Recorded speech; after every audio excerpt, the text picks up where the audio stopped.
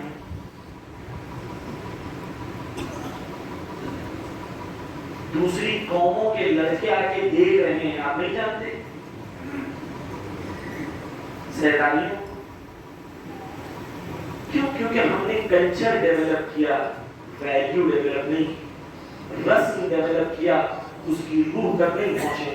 روح عزاداری یہ ہے کہ مرد اور عورت میں فاصلہ ہو. آیت اللہ خامنہئی نے خط لکھا ہے اربعین کے جانے والوں کے لیے. اس خط میں ہدایات میں شدید طور پر کہا ہے کہ ایسی جگہ اگر ہو جہاں مرد اور عورت کا اختلاط مکس ہو، وہاں پر پرہیز کرے، جانا جائز نہیں ہے. یہ کب ہوتا ہے؟ جب ہمارا کلچر ہماری اصلی چیز بن جاتی ہے. کیا کر رہے ہیں ہم؟ زیارت کر رہے ہیں. زیارت کو کتنی دیر لگتی ہے؟ اگر ہم کو 2 منٹ 3 منٹ 5 منٹ 2 گھنٹہ کس کے لیے کھڑے ہیں؟ 2 گھنٹہ کس چیز کی زیارت ہے؟ مولانا ہماری نگاہیں بہت پاک ہیں. ہم کوئی آپ کے دل میں برائی نہیں ہے، وہ لڑکا جو کھڑا ہے اس کے دل میں برائی نہیں ہے، آپ گارنٹی دے سکتے ہیں؟ آپ کا دل اگر صاف ہے تو ان کا دل، قرآن نے کہا ہے ان کے دل میں مرض ہے. پس عزیزان گرامی، اپنی عزاداری کو روح عزاداری سے جوڑے. خواتین کے الگ پروگرامز آرگنائز کریں جس طریقے سے دوسرے ملک میں ہوتے ہیں. اسی وقت خواتین اپنی ماں بارگاہوں میں جائیں، اپنے علم نکالیں، اپنی ماتم کریں، اپنی عزاداری کریں، اپنی کریا گزاری کریں. خواتین کے لیے حضرت زہرا کہتی ہے سب سے بہتر یہ ہے کہ وہ 4 دیواری میں رہیں. کیوں؟ ہماری عزاداری اگر آنا چاہتی ہیں، ایران میں آتے ہیں، دوسری جگہ آتے ہیں، لیکن اس کا قانون یہ ہے کہ مرد آگے چلیں، عورتیں پیچھے چلیں. مرد اپنی عزاداری کریں، عورتیں اپنی عزاداری کریں. عورتیں فلیکس لے کے چلیں، عورتیں پیغام لے کے چلیں اگر چلنا چاہتی ہیں، لیکن تماشائی نہ بنے، عزادار بنے. آپ اپنی عزاداری کریں، مرد اپنی عزاداری کریں. یہ شوبہ نہیں دیتا، یہ زیب نہیں دیتا کہ مرد عزاداری کریں، عورتیں 1 گھنٹہ کھڑے رہ کے دیکھیں. یہ کب ہوتا ہے؟ جب کلچر حاوی ہوتا ہے، جب کلچر ویلیوز کے اوپر حاوی ہوتا ہے. آپ تصور کر سکتے ہیں کبھی اہل حرم، آل رسول کے خاندان یہ کام کر سکتے ہیں؟ کر سکتے ہیں؟ تو آپ بھی ان کی آل میں سے آپ یہ کیوں کر رہے ہیں؟ ایسی جگہیں ہوتی ہیں جہاں گلیاں پتلی ہوتی ہیں، وہاں مرد اور عورت کو علم کو چھوڑنے کے لیے مرد عورت سے ٹکرا رہا ہے، عورت مرد سے ٹکرا رہی ہے. یہ ثواب ہے، گناہ ہے، حرام ہے. کیوں؟ ہم نے دین اور شریعت کو کم سمجھا ہے، اپنے کلچر کو زیادہ سمجھا ہے.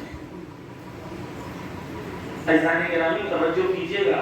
میں ایسی خواتین کو جانتا ہوں جو کربلا زیارت پہ آئے تھے، ہوٹل میں رو کے 2 دن ہوٹل سے باہر نہیں نکلی، رو کے وہاں زیارت کر لی تھی، کیونکہ کہا آیت اللہ سیستانی نے حرام قرار دیا ہے، باہر جاؤں کہ مرد ٹکرائے گا، میرے لیے حرام.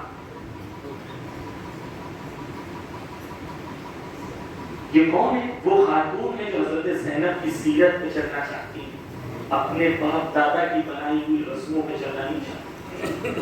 بس عزیزان گرامی، اپنے کلچر کے اندر ویلیوز کو ڈالیں. وہ تدبیریں جو اہل بیت کے غلاموں نے، ائمہ کے غلاموں نے، نائب امام نے پیش کی، اس پہ چلیں. اپنی قوم کے اندر وہ کلچر و ویلیو ڈیولپ کریں. آخری چیز بیان کرتا ہوں عزیزان گرامی، اس میں جوانوں سے خاص طور پر مخاطب. آیت اللہ سیستانی سے کئی بار ملاقات، الحمدللہ خدا کا شکر ہے انہوں نے ہر بار جوانوں کو دو چیزیں دی. ایک کہا علم حاصل کرو اور ایک کہا قدرت کو حاصل کرو. صلوات پڑھو محمد علیہ.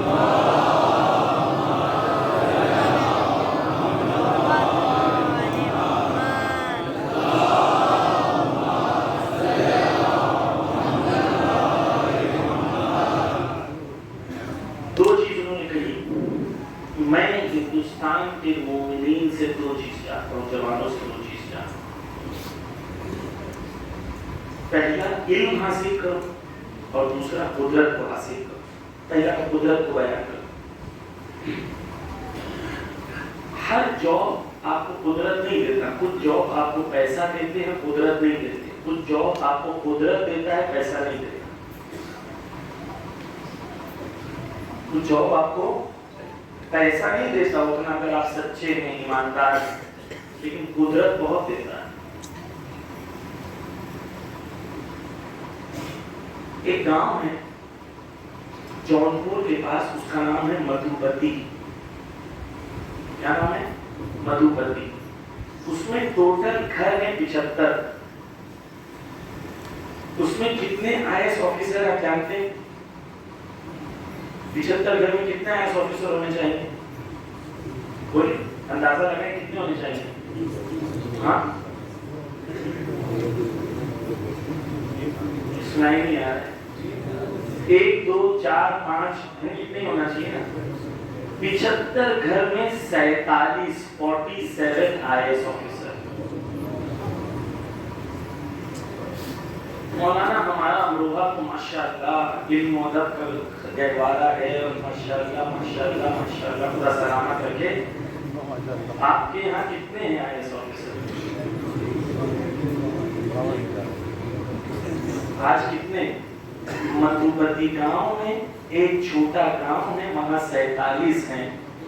وہ کوئی امام کے منتظر نہیں ہیں, انہیں کوئی عدل و انصاف نہیں کرنا ہے.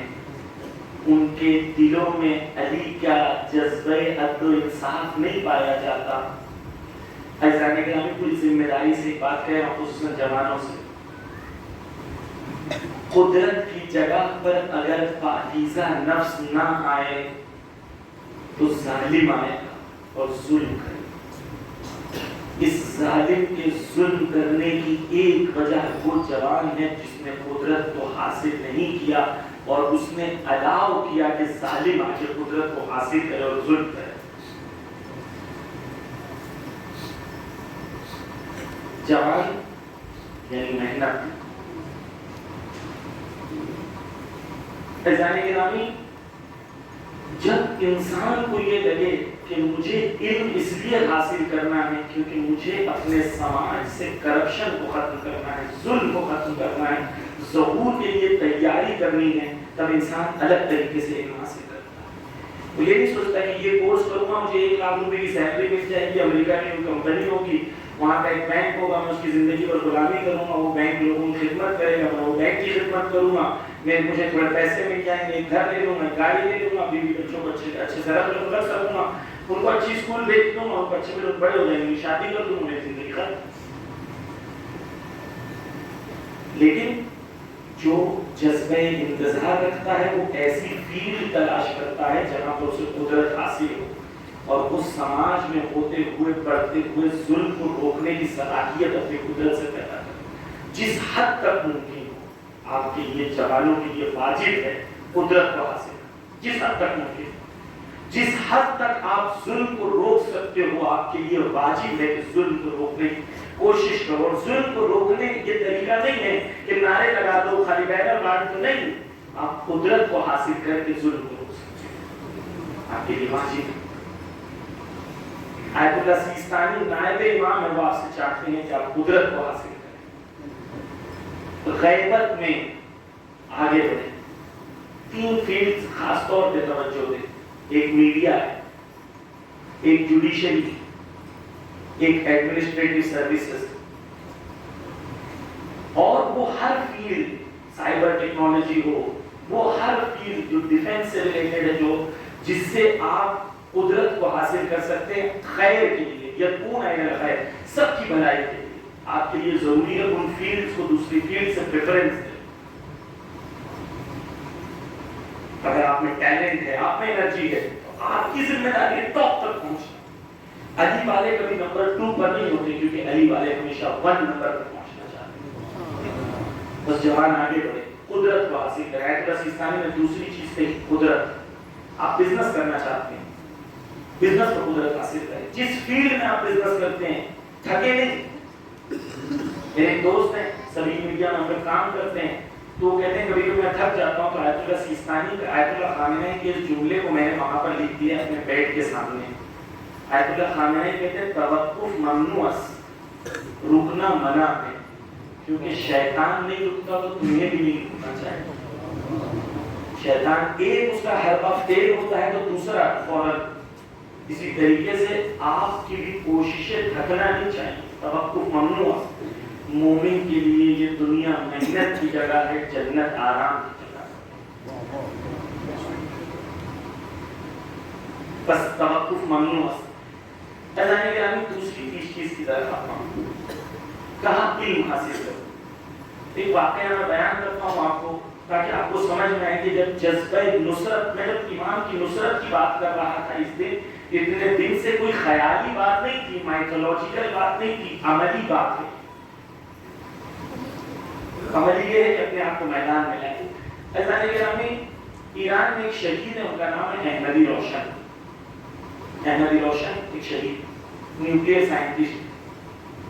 ایک بار آیت اللہ خامنہ نے سب سائنٹسٹ جو نیوکلیئر سائنٹسٹ ان کو بلایا۔ ایران میں نیوکلیئر ری ایکٹر کا مسئلہ تھا، امریکہ نے نیوکلیئر ری ایکٹر بنایا تھا، رشیا نے 20 سال تک ایران کو آج کل پرسوں اگلے ہفتے پھر اگلے ہفتے کرتے کرتے 20 سال رشیا نے نکال دیے۔ ہر بار وعدہ دیتا تھا پھر ٹال دیتا۔ آیت اللہ خامنہ نے سب نیوکلیئر سائنٹسٹ کو جمع کیا اور جمع کرنے کے بعد ان سے کہا کہ دیکھو میں تم سے یہ چاہتا ہوں کہ اگر رشیا تو نہیں کرے گا، رشیا کو بھول جاؤ، اگر جو کر سکتے ہو نیوکلیئر ری ایکٹر بنا سکتے ہو خود بناؤ۔ جتنے وہاں بزرگ بیٹھے تھے ہنستے ہیں، ان کو لگا یہ نعوذ باللہ یہ بوڑھے کو کیا پتا کہ نیوکلیئر سائنس کا ہوتا ہے، امریکہ سے ہم کیسے مقابلہ کریں، کیونکہ ساتھ میں انفیریورٹی کمپلیکس ہے۔ احمدی روشن کے والد خود یہ بیان کرتے ہیں، وہ کہتے ہیں میں گھر احمدی روشن گھر آئے۔ احمدی روشن وہ شخصیت ہیں کہ 4 کنٹری کی ڈائریکٹ سٹیزنشپ ان کو آفر ہو چکی، ٹھوکر مار دی انہوں نے امام کی خدمت کے لیے۔ احمدی روشن گھر آتے ہیں، اپنی بیوی بچوں کو جمع کرتے ہیں، والدین کو جمع کرتے ہیں سب کو گھر میں، اور کہتے ہیں دیکھو نائب امام نے مجھ سے چاہا ہے کہ میں نیوکلیئر ری ایکٹر بناؤں، آج سے میری زندگی کا صرف ایک مقصد ہے کہ میں نیوکلیئر ری ایکٹر بناؤں گا۔ کہتے ہیں اگر آپ کی اجازت ہو تو میں سامان لے کے آفس پر رہنا چاہتا ہوں، ہفتے میں ایک محدود وقت کے لیے صرف گھر آؤں، کیونکہ میری زندگی کا مقصد میرے نائب امام کی خواہش کو پورا کرنا ہے۔ یہ جذبہ ایمان، یہ جذبہ نصرت، یہ ہے عملی۔ 3 سے 4 سال میں انہوں نے جوانوں کی ٹیم بنائی نیوکلیئر سائنٹسٹ کی، اور وہ نیوکلیئر ری ایکٹر جو دنیا میں صرف 4 کنٹری میں موجود تھا وہ 5ویں کنٹری ایران ہو گئی صرف 3 سال۔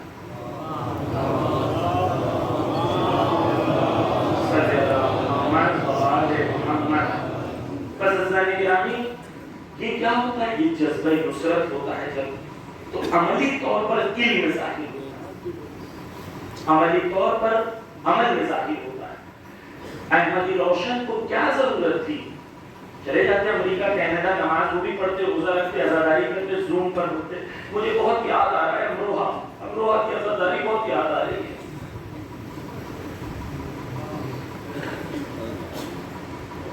میں معذرت کسی کی توہین نہیں کرنا چاہتا، ہو سکتا ہے کوئی امریکہ میں رہ کے ناصر بنے، لیکن وہ نصرت کر رہا ہے یا نہیں کر رہا ہے وہ خود جانتا ہے۔ وہ زندگی مارگیج کے بلز بھرنے میں اور کریڈٹ کارڈ کے بلز بھرنے میں گزار رہا ہے، یا امام کے لیے نصرت کا جذبہ تیار کر کے وہ امام کی خدمت وہاں کر رہا ہے، وہ خود فیصلہ ہے۔